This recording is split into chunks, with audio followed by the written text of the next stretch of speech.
నమస్కారం Shri fibre news కి స్వాగతం నేను వినతి ముందుగా హెడ్లైన్స్ ఆంధ్రప్రదేశ్లో అమలు చేస్తున్న పథకాలు కార్యక్రమాలు అభినందనీయమన్న NITI Aayog vice chairman doctor Rajiv Kumar Jagananna Sampoorna Gruha హక్కు పథకంపై దుష్ప్రచారాన్ని సీరియస్ గా తీసుకోవాలన్న ముఖ్యమంత్రి జగన్ సమర్థులైన నేతలకే పార్టీలో ప్రాధాన్యత కల్పిస్తామన్న టీడీపీ అధినేత చంద్రబాబు వన్ టైం సెటిల్మెంట్ పథకం విషయంలో బలవంతం ఏమీ లేదని స్పష్టం చేసిన పురపాలక శాఖ మంత్రి బొత్స సత్యనారాయణ ఇక డీటెయిల్స్ చూస్తే దేశంలో ఎక్కడా లేని రీతిలో వినూత్న ఆలోచనలతో ముఖ్యమంత్రి వైఎస్ జగన్మోహన్ రెడ్డి పరిపాలన వికేంద్రీకరణ చర్యలు తీసుకున్నారని NITI Aayog vice chairman doctor Rajiv Kumar ప్రశంసించారు. ఆంధ్రప్రదేశ్లో అమలు చేస్తున్న పథకాలు కార్యక్రమాలు అభినందనీయమని అన్నారు. తాడేపల్లి క్యాంపు కార్యాలయంలో NITI Aayog vice chairman doctor Rajiv Kumar కు సీఎం జగన్ స్వాగతం పలికారు. అనంతరం అధికారులతో జరిగిన సమావేశంలో రాష్ట్ర అవసరాలను గురించి వివరించారు. అనంతరం రాజీవ్ కుమార్ మాట్లాడుతూ పోలవరం ప్రాజెక్టు ఎత్తుకు సంబంధించి మరోసారి సమగ్ర అధ్యయనం చేస్తే బాగుంటుందని, తద్వారా సహాయ పునరావాస ప్యాకేజీల్లో మార్పులు చేర్పులు వస్తాయని నీతి ఆయోగ్ అభిప్రాయం వ్యక్తం చేసింది. రాష్ట్రం ప్రత్యేక హోదా కోరిందని, దీనిపై సహకారం అందిస్తామని అన్నారు. రాష్ట్రంలో అమలు చేస్తున్న పథకాలను అభినందించారు. రాష్ట్ర అభివృద్ధిపై తమకు నమ్మకం ఉందని అన్నారు. Cooperative federalism that we want to visit and engage with the states, with all the states as much as possible. Our own hope and our own vision is that we will intensify this engagement on a constructive manner, both for discussing ideas for development together, etc., but also, as I said, for facilitating your interaction with other central government ministries and departments and lines so that we can do that.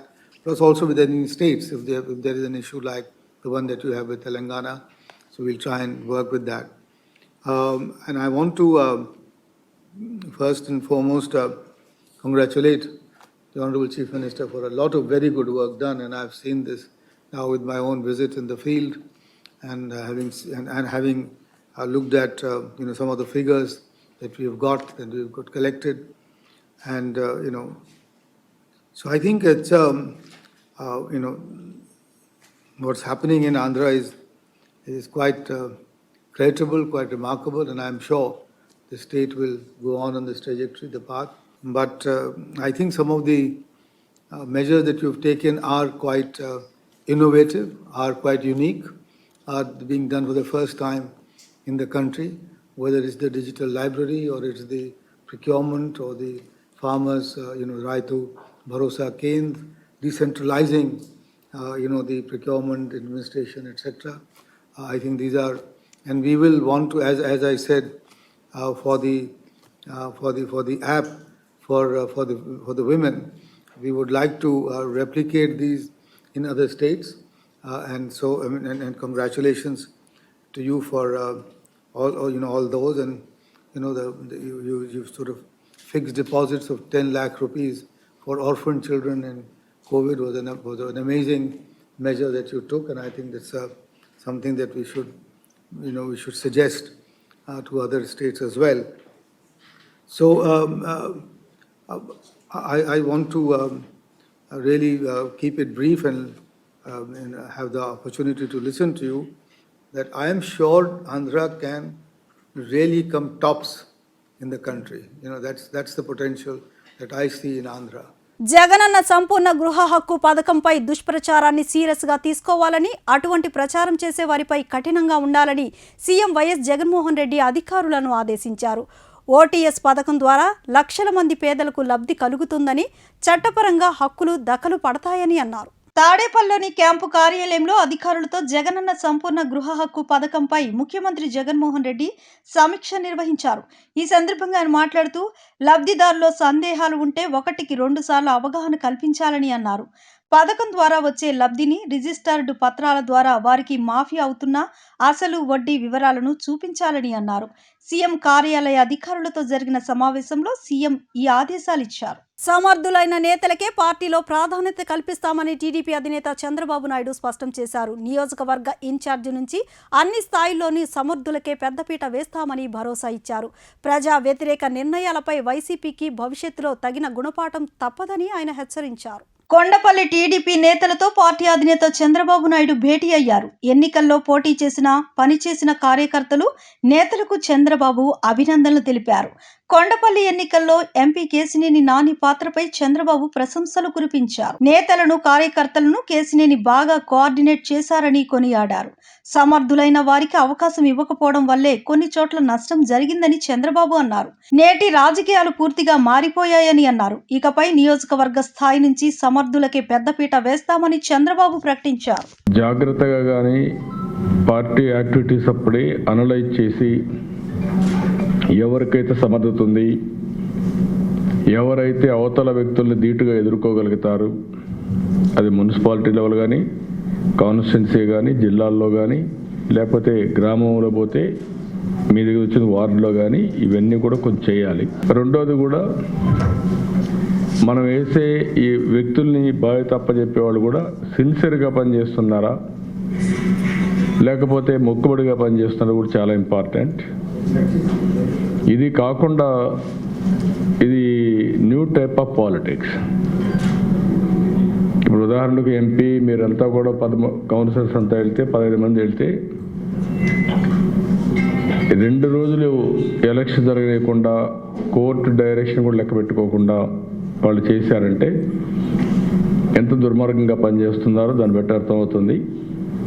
అంటే step by step వాళ్ళు అప్రతిష్ట పాలవుతారు, కానీ దాన్ని ధీటుగా మనం ఎదుర్కొనే సత్తా మనకు లేకపోతే ప్రజల్లో ఒక నమ్మకం రాదు, కార్యకర్తల్లో ఒక కాన్ఫిడెన్స్ రాదు. అలాంటివి కూడా కొన్ని జరుగుతున్నాయి. దీనికి ఒకటే మార్గం, మనం చేసే పని సమర్థవంతంగా పనిచేయడం, సమయస్ఫూర్తిగా యాక్ట్ చేయడం, అవతల వాళ్ళకి స్కోప్ ఇవ్వకూడదు, కానీ వాళ్ళకి ఈల్డ్ కాకూడదు. వాళ్ళకి ఈల్డ్ అయితే ఏం చేస్తారంటే ఇంకా ఇష్టానుసారంగా చేస్తారు. కానీ మనం అసర్టివ్గా ఉండాలి. మరీ వైలెన్స్గా పోతే కేసులు పెట్టి మళ్ళీ ఇబ్బంది పెడతారు. పర్పస్ సర్వ్ కాదు. ఈ రెండు బ్యాలెన్స్ చేయడంలోనే స్ట్రాటజీ చాలా ముఖ్యం. ఇప్పుడు పోలీసులకు కానీ ఆఫీసర్లకు కానీ వైఎస్ఆర్ కాంగ్రెస్ పార్టీ వాళ్ళు బాగా అప్రతిష్ట పాలైన తర్వాత ఇది ఎక్కువ రోజులు జరగవు, కానీ ట్యాక్ట్ఫుల్గా మనం లేకపోతే ఏదైతే రాష్ట్రంలో జరిగే అరాచకానికి మనం కూడా వత్తాసు పలికినట్టు అవుతుంది. అది చాలా ఇంపార్టెంట్ మనకు. ఎనివే, మీ కాన్స్టిట్యున్సీ వరకు బాగా పనిచేశారు. ఎన్నికల వరకు అందరూ నాయకత్వం అంతా కూడా చాలా బాగా పనిచేశారు. అదే సమయంలో ఎంపీ కూడా 4 రోజులు వచ్చి పనిచేయడం ఒక ఎత్తు అయితే 2 days కౌన్సిలర్స్తో లోపల కూర్చొని మీకు ఒక మనోధైర్యాన్ని ఇచ్చి మళ్ళా క్యాంప్లో ఉండి 3 రోజుల 2 రోజుల లోపల 3 రోజులు 3వ రోజుకు ఎలక్షన్ జరిగింది. అవన్నీ కూడా ఎంపీ కూడా చాలా మంచి లీడర్షిప్ ఇచ్చి నిలబడ్డాడు. ఆయనకు కూడా మనస్ఫూర్తిగా అభినందనలు. ఆయన ఎక్కడైనా పార్లమెంట్ ఉంది, ఎక్కడైనా బాగా చేశాడు. నువ్వేనా ఇది చేసింది? ఏది ఓటింగ్ యాప్లో వచ్చేసింది. ఎంతవరకు అక్యురేట్గా ఉన్నాయి? ఏమైనా స్టడీ చేశారా మీరు? ఆ పేర్లు ఆ యాప్ చాలా ఉపయోగపడింది సార్. వన్ టైం సెటిల్మెంట్ పథకంలో బలవంతం ఏమీ లేదని ఏపీ పురపాలక శాఖ మంత్రి బొత్స సత్యనారాయణ స్పష్టం చేశారు. అవగాహన కల్పించాలని క్షేత్రస్థాయి సిబ్బందికి సూచించామని, బలవంతం చేయమని ఎవరికీ చెప్పలేదని అన్నారు. వైసీపీ కేంద్ర కార్యాలయంలో మంత్రి బొత్స సత్యనారాయణ మాట్లాడుతూ తప్పుడు సర్క్యులర్ జారీ చేసిన సంతబొమ్మాళి సచివాలయ కార్యదర్శిని సస్పెండ్ చేశామని అన్నారు. ఓటీఎస్ ద్వారా ఇళ్లపై సంపూర్ణ గృహ హక్కు కల్పిస్తామని సీఎం పాదయాత్రలో హామీ ఇచ్చినట్లు గుర్తు చేశారు. ఈ హామీని ప్రభుత్వం నిలబెట్టుకుంటుందని అన్నారు. వన్ టైం సెటిల్మెంట్ పేరుతో రాష్ట్ర ప్రభుత్వం మంచి కార్యక్రమాన్ని తీసుకొచ్చిందని అన్నారు. ప్రణాళిక ప్రకారమే టీడీపీ ఈ పథకంపై తప్పుడు ప్రచారం చేస్తుందని ఆరోపించారు. రాష్ట్రంలో 55 లక్షల మంది పేదలు ఇళ్లు కట్టుకున్నారని, ఓటీఎస్ అనేది బలవంతపు పథకం కాదని, నిర్ణీత రుసుం చెల్లిస్తే ఇళ్లకు ఉచితంగా రిజిస్ట్రేషన్ చేయిస్తామని ఆయన వెల్లడించారు. దగా కొన్ని పత్రికలు తీసుకొచ్చి దాన్ని వచ్చి దగా అని హెడ్డింగ్ పెడతాయి. ఈ రాష్ట్రంలో వైఎస్ఆర్సీ పార్టీ ప్రభుత్వం ఎవరికి కూడా దగా చేయదు చంద్రబాబు నాయుడు లాగా ఆ ఆలోచన లేదు. నువ్వేదో పత్రికలో రాసినందుకు మీరేదో పత్రికలో రాసినందుకు ప్రజలు నమ్ముతారనుకుంటే పొరపాటు. ఇంకా ఇంకా ఇంకా ఇంకా ఇంకా ఇంకా దిగజారిపోద్ది తెలుగుదేశం పార్టీ. నువ్వు పత్రికలో ఏదైతే సపోర్ట్ చేస్తున్న ఆ పార్టీలు ఉన్నాయో, సామాన్యుని మోసం చేసిన వాడు, సామాన్యునికి వచ్చి దగా చేసినవాడు ఎవరు మనుగడికి సాగించలేడు. మోసగారులుగా పోతారు.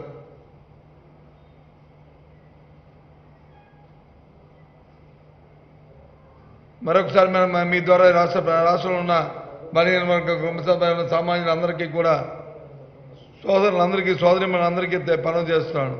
ఇది బలవంత కార్యక్రమం కాదు.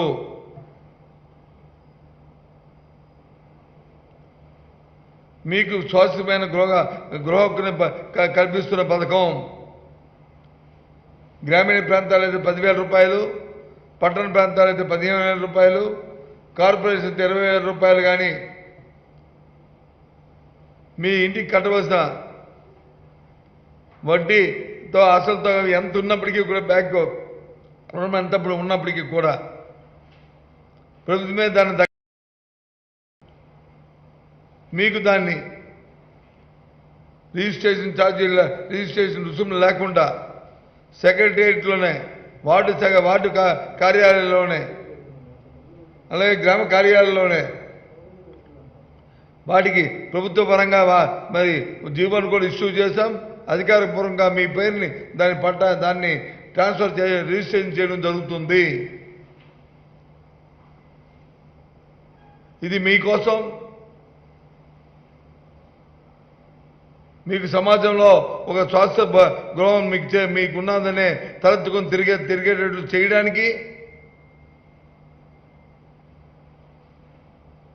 ఈ సంపూర్ణ గృహ హక్కు పథకాన్ని మా ముఖ్యమంత్రి గారు, మా ప్రభుత్వం మరి పెట్టిందనే విషయాన్ని ఈ సందర్భంగా సామాన్య ప్రజానికి తెలియజేస్తున్నాను.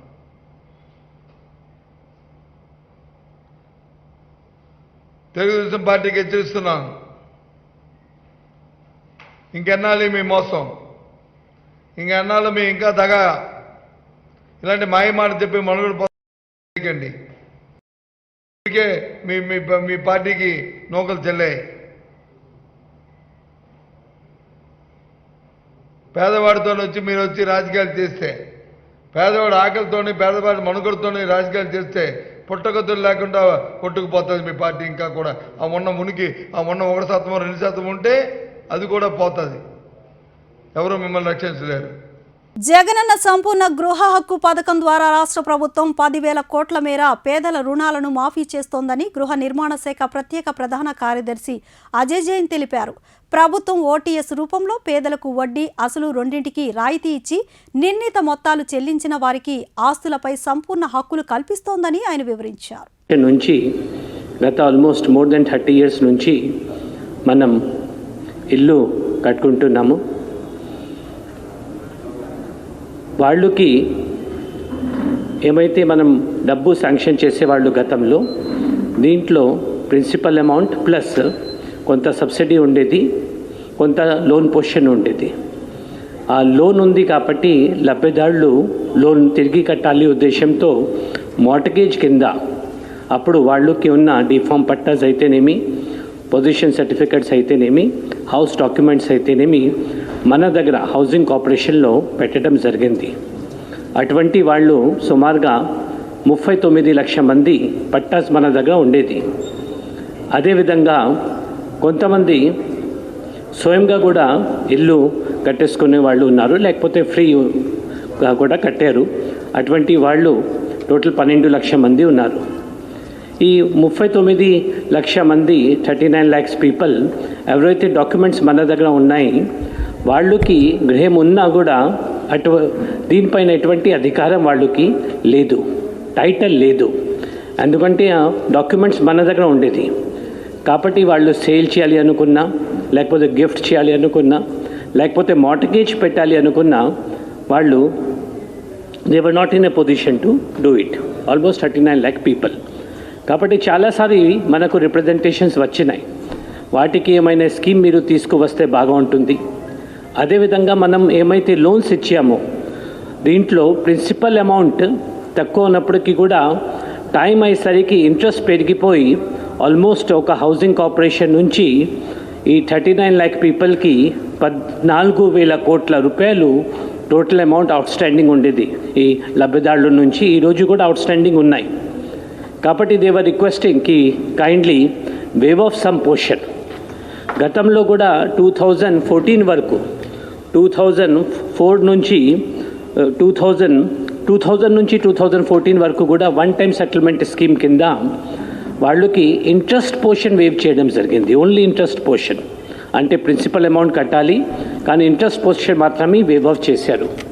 కాబట్టి మళ్ళీ అటువంటి స్కీమ్ తీసుకువస్తే బాగుంటుంది అనేది గవర్నమెంట్కి చాలాసారి రిప్రజెంటేషన్స్ కూడా వచ్చినాయి, ప్రజల ప్రతినిధులు కూడా రిప్రజెంట్ చేశారు. అదేవిధంగా కాబట్టి పెద్ద మనిషితో ఆలోచన చేసి మొన్న ఆనరబుల్ సీఎం గారు క్యాబినెట్లో 16 సెప్టెంబర్ నాడు ఇవి స్కీమ్ని అప్రూవ్ చేశారు.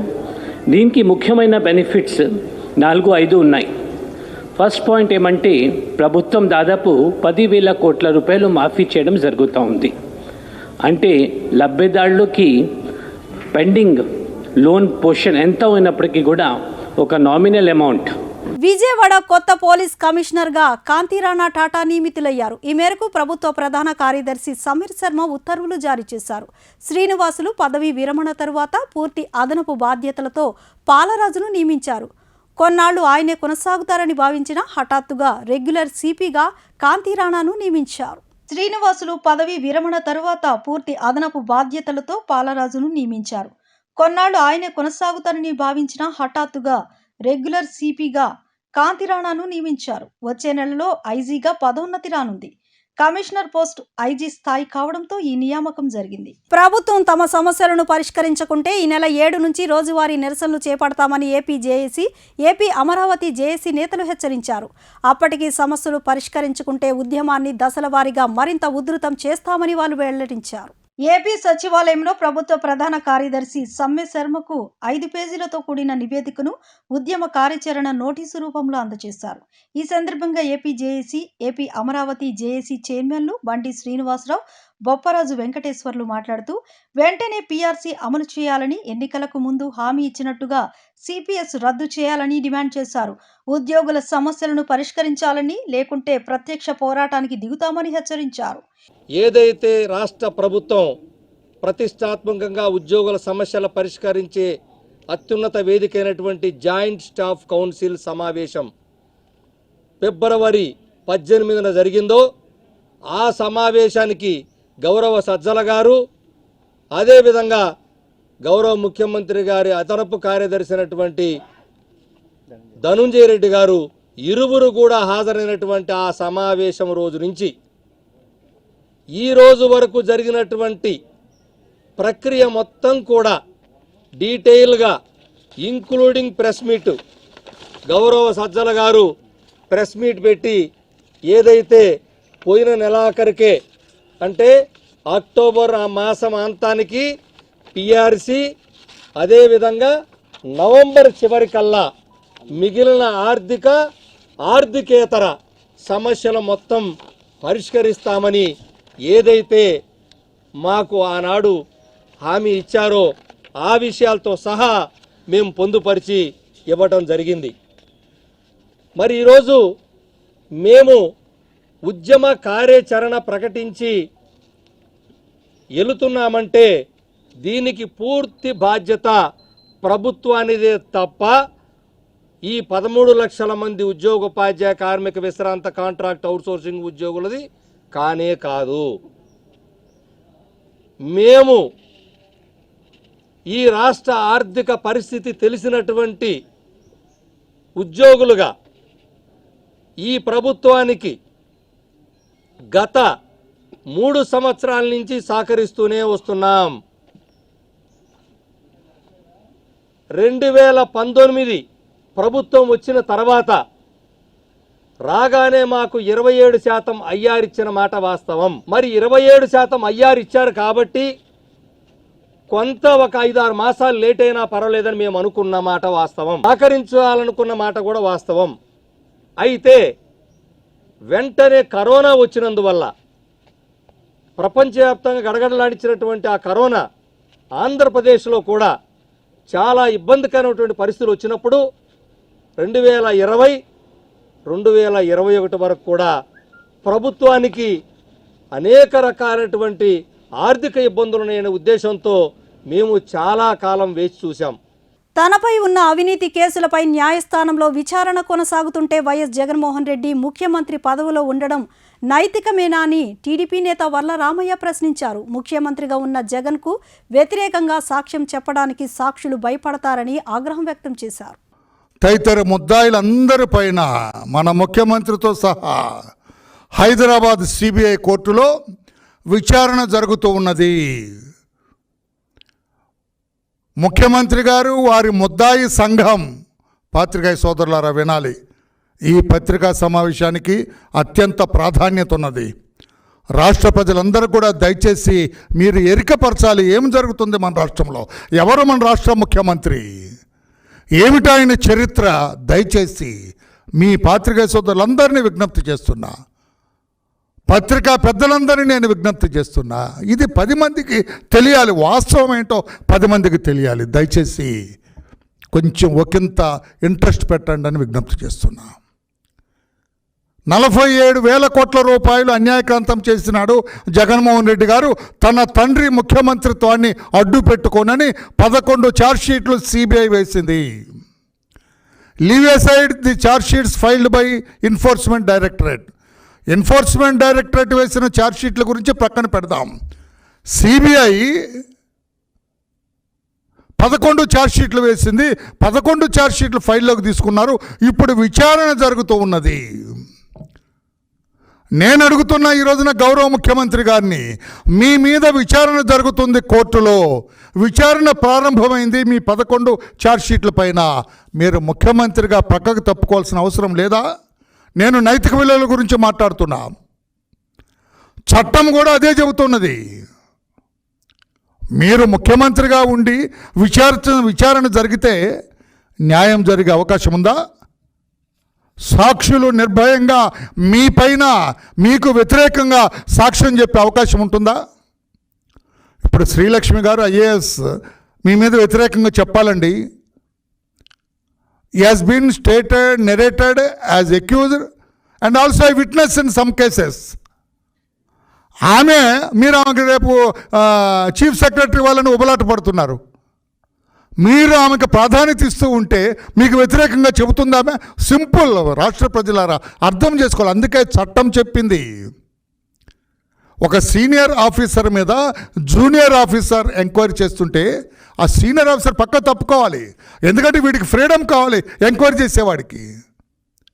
లేకపోతే నువ్వు పై ఆఫీసర్, నువ్వు రేపొద్దున ఎంక్వైరీ అయిపోయిన తర్వాత నువ్వే వాడి మీద పెత్తనం చేస్తావు. ముఖ్యమంత్రిగా మీరుంటే మీ మీద సాక్ష్యం ఎలా చెబుతారు? అందుకే నేను అడుగుతున్నా, ముఖ్యమంత్రి గారు మీకేమాత్రం నైతిక విలువలున్నా, అండర్లైన్ చేయాల, నైతిక విలువలున్నా మీరు రాజీనామా చేసి మీ మీద విచారణ పూర్తయినంత వరకు కూడా మీరు ప్రక్క నుండి ఇంకెవరైనా పెట్టుకోండి మీ నమ్మిన బంటుని. బాపులపాడు మండలం వీరవల్లి శ్రీ గంగా పార్వతి సమేత కొండేశ్వర స్వామివారి దేవస్థానంలో కార్తీక మాసం సందర్భంగా 1,00,000 బిల్వార్చన ఘనంగా నిర్వహించారు. అమ్మవారికి సామూహికంగా కుంకుమార్చన కార్యక్రమం, స్వామివారికి 1,00,000 బిల్వ దళాలతో పత్రి పూజ, రుద్రహోమం, నీరాజనం, మంత్రపుష్పం, ఆశీర్వచన కార్యక్రమాలు నిర్వహించారు. మహిళలు సామూహిక కుంకుమార్చనలో పాల్గొన్నారు. తెంటు రమేష్ దంపతులు ఆధ్వర్యంలో ఈ పూజా కార్యక్రమాలు నిర్వహిస్తున్నారు. దేవస్థానంలో ఆధ్యాత్మిక శోభ సంతరించుకుంది. వీఆర్ఓలు సచివాలయాలకు వస్తే వారిని తరమాలంటూ మంత్రి డాక్టర్ సీదిరి అప్పలరాజు చేసిన వ్యాఖ్యలపై వీఆర్ఓల సంఘం ఆగ్రహం వ్యక్తం చేస్తోంది. రాష్ట్ర వ్యాప్తంగా వీఆర్ఓలు నిరసనలు చేపట్టారు. రాష్ట్రంలో అన్ని తహసీల్దార్ కార్యాలయం ముందు నల్ల బ్యాడ్జీలతో నిరసనకు దిగారు. మంత్రి అప్పలరాజు క్షమాపణలు చెప్పాలని వీఆర్ఓలు డిమాండ్ చేస్తున్నారు. జరిగిందని చెప్పి వాళ్ళందరూ కూడా ఇక్కడి నుంచి బహిష్కరించున్నారు. వాళ్ళ సేవలు అయితే మా నియోజకవర్గానికి ఎట్టి పరిస్థితుల్లో కూడా అవసరం లేదు. దయచేసి రేపటి నుంచి ఏ విఆర్ఓ కూడా వాళ్ళ సెక్రటేరియట్కి అటెండ్ అవ్వకుండా చర్యలు తీసుకోవాల్సినటువంటి బాధ్యత అవసరాన్ని మీకు చెప్తూ, ఇఫ్ ఎనీ ఎవరైనా విఆర్ఓ కానీ ఆ సెక్రటరీకి రేపు ఎవరైనా అటెండ్ అయితే సర్పంచ్ ఎంపీటీసీ ఖచ్చితంగా వాళ్ళ సెక్రటేరియట్ నుంచి బయటికి తరిమేయమని చెప్పి సందర్భంగా మీకు అందరికీ కూడా తెలియజేస్తూ నా పేరు భూపతిరాజు రవీంద్రరాజు. ఆంధ్రప్రదేశ్ రాష్ట్ర గ్రామ రెవెన్యూ అధికారుల సంఘ రాష్ట్ర అధ్యక్షులుగా ఉన్నాను.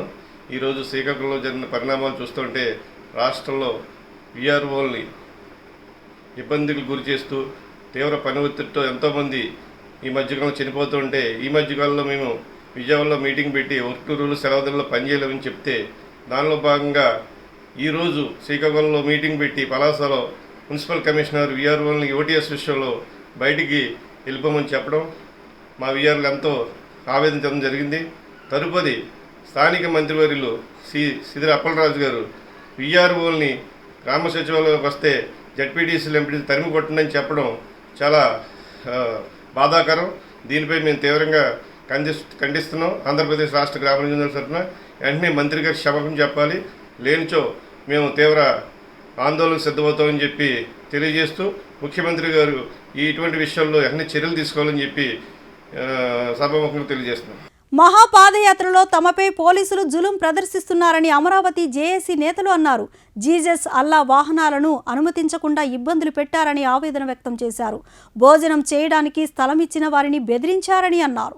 నడి రోడ్డుపై భోజనం చేయాల్సిన దుస్థితి కల్పించారని మండిపడ్డారు. అన్నం పెట్టే అన్నదాతికి అన్నం తినే అర్హత లేదా? కుక్కతోక వంకరలా ప్రభుత్వ తీరు మారడం లేదని మండిపడ్డారు. సంఘీభావం తెలపడానికి వచ్చిన 5,000 మందికి అన్నం పెట్టాం, అది చూసి ఓర్వలేకపోతున్నారని అన్నారు. 2.5 ఏళ్లలో ఒక్క మంచి పని చేశారా? పాలకుల్లో ఒక్కరైనా 1 ఎకరా భూమి ఇచ్చారా అని ప్రశ్నించారు. ఎన్నో ఆటుపోట్లు ఎదుర్కొన్నాం, దృఢ సంకల్పంతో ముందుకు సాగుతామని అమరావతి జేఏసీ నేతలు స్పష్టం చేశారు. మాకు అడ్డంకులైతే చేయగలిగారు కానీ ప్రజా వెల్లువను ఆపలేకపోయారు. మీరందరూ ప్రత్యక్ష సాక్షులు. మాకు మధ్యాహ్నం నుంచి భోజన సమయం నుంచి ఇప్పటి వరకు ఎంత ఉవ్వెత్తున ప్రజలు మాకు సంఘీభావం తెలియజేశారనేది మీరే సాక్ష్యం, ప్రత్యక్ష సాక్ష్యం. ఇకపోతే వారికి ఒక హెచ్చరిక కూడా జారీ చేస్తున్నా. మీరు ఎన్ని ఆటంకాలు సృష్టించినా, ఎన్ని అవరోధాలు కల్పించినా మా ప్రజాయాత్ర, మా మహా సంకల్పం నెరవేరి తీరుతుంది. ఇది మాత్రం గుర్తెరిగి ఇక రాబోయే కాలంలో కూడా ఇలాంటి ఉడత ఊపులు ఏదైతే చౌకబారు ఇవి ప్రజలు హీనంగా చూసేయి, దీనంగా తిరస్కరించేయి చేయమాకండి. ప్రజాప్రతినిధులారా, మీరు సక్రమంగా మీ పరిపాలన కొనసాగించండి అని చెప్తూ ఇంకొకటి ప్రభుత్వానికి ఇంకో చిన్న సూచన కూడా చేస్తున్నారు. ఈ రోడ్లని వర్షాకాలం అయిపోయిన తర్వాత చేస్తామని చెప్పేసి మన ప్రభుత్వంలో ఉన్న పెద్దలు చెప్తా ఉన్నారు. గుంటలు పోడవరు ఇంకా, ఎందుకంటే మెరకల కన్నా గుంటలు ఎక్కువ ఉన్నాయి. ఇప్పుడు టెండర్లన్నీ రీకాల్ చేస్తున్నారు. మళ్ళీ మనంతా రివర్స్ ప్రభుత్వం కదా, మెరకలు చేస్తారంట. అంటే మొత్తం గుంట అయిపోవటానికి మెరకలు చాలా తక్కువ ఉన్నాయి, గుంటలు ఎక్కువ ఉన్నాయి. మీరు చూస్తూనే ఉన్నారు ప్రతిరోజు. గుంటలు ఇంకా బోర్చలేక వాళ్ళు చేతులు ఎత్తేసి మెరకలను కూడా కట్ చేసేసేసి గ్రావెల్ అమ్ముకుంటారంట. అప్పుడు మొత్తం గుంటలు అయిపోతాయి అని చెప్పేసి నిర్ణయానికి వచ్చి టెండర్లు పిలవబోతున్నారు. మన ప్రభుత్వ తీరు అలా ఉంది. ఇది ఒక్క ఎగ్జాంపుల్ చాలు ఈ ప్రభుత్వ తీరు ఎలా ఉందో. రాష్ట్రంలో ఉన్న ప్రజలారా, ఇది గమనించండి, ఇది గమనించండి. మేము మా స్వార్థ ప్రయోజనాల కోసం కాదు ఈ అమరావతి ఉద్యమం చేస్తుంది, మన రాష్ట్ర భవిష్యత్తు కోసం, మన పిల్లల భవిష్యత్తు కోసం అని చెప్పేసి తెలియజేస్తూ జై అమరావతి, జై హో అమరావతి. విశ్వ హిందూ పరిషత్ శతసహస్ర దీపార్చన సేవా మండలి ఆధ్వర్యంలో విజయవాడ సత్యనారాయణపురంలో కార్తీక దీపోత్సవం ఘనంగా నిర్వహించారు. కార్తీక మాసం ముగింపు వారం కావడంతో 1,00,000 దీపోత్సవంలో పాల్గొనడానికి నగరవాసులు పెద్ద ఎత్తున తరలివచ్చారు. ఈ 1,00,000 దీపోత్సవం కార్యక్రమంలో గుంటూరు జిల్లా తాళాయపాలెం శైవక్షేత్రాధిపతి శివస్వామి ముఖ్య అతిథిగా పాల్గొని భక్తులకు కార్తీక మాస విశిష్టతపై సందేశాన్ని ఇచ్చారు. దీపం భగవత్ స్వరూపమని, ప్రతి ఒక్కరి జీవితాల్లో వెలుగులు నింపడానికి ఈ దీపోత్సవం కార్యక్రమం నిర్వహించుకోవడం శుభ పరిణామమని శివస్వామి తెలిపారు. నమో నారాయణాయ. హరిహరులిద్దరికీ కూడా అత్యంత ప్రీతికరమైన కార్తీక మాస మహోత్సవాలు అత్యంత వైభవపేతంగా జరుగుతున్నాయి. అందున అమరావతి రాజధానిలో ఉన్నటువంటి మన విజయవాడ పట్టణం నందు విశ్వ హిందూ పరిషత్ కార్యాలయం పక్కన మరి శతసహస్ర దీపార్చన మండలి వారు గత 3 రోజులుగా కూడా అనేక ఆధ్యాత్మిక కార్యక్రమాలు నిర్వహిస్తూ ఉన్నారు. నిన్న రమా సత్యనారాయణ స్వామి యొక్క వ్రతాలని 100 మంది దంపతులతో అత్యంత వైభవేతంగా నిర్వహించుకోవడం జరిగింది. ఈ రోజున మరి 1,00,000 దీపార్చన కార్యక్రమాన్ని ఏర్పాటు చేయడం జరిగింది. ఈ దివ్యమైన దీపార్చనతో తమ జీవితాల్లో దివ్యత్వాన్ని వెలిగించుకుంటూ అఖిలాండ కోటి బ్రహ్మాండాల విశిష్టమైన భూలోకంలో ధర్మజ్యోతిని ప్రజ్వలింపే స్థితిగా ఈ దీపార్చన యొక్క వెలుగులతో తరించాలని చెప్పేసి మరి శతసహస్ర. ఈ వార్తలు ఇంతటితో సమాప్తం. నమస్కారం.